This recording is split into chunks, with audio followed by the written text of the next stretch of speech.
Are you curious about title loans but don't know where to start? Here's what you need to know about car title loans. A title loan, also known as a car title loan, is a secured short-term loan that uses your vehicle's title as collateral to borrow money. In some cases, up to $15,000 based on the value of your vehicle. Here's what that means. Secured loans, like title loans, are a way to borrow money by using something of value to put down as collateral. Usually, the lender holds on to the item in case you can't pay the loan back. A common misconception about title loans is that your car is taken as collateral upon approval. However, your car's title is used as collateral, not the vehicle itself. So you keep driving your vehicle while you pay the loan off. So who uses title loans and for what?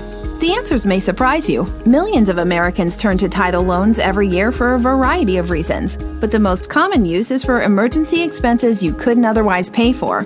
This could be urgent home or car repairs, overdue bills that are higher than expected, trips to the emergency room or veterinary office, unexpected emergency travel expenses. All of these are common reasons people apply for title loans. This lending option exists to help those in dire financial need when life throws them a curveball their savings can't handle. The best part? Anyone can apply no matter their credit history and even if they have bad credit. Are you in need of urgent financial assistance? A title loan may be a solution for you. All you need to qualify is the lien-free title to your vehicle, a photo ID, and the vehicle itself for inspection. That's it. In most cases, you can qualify in as little as 30 minutes and have your loan the very same day or next business day. If the emergency can't wait, neither can you. Get started today. Be sure to like and share our videos, leave a comment, and click the subscribe button for more helpful videos coming soon.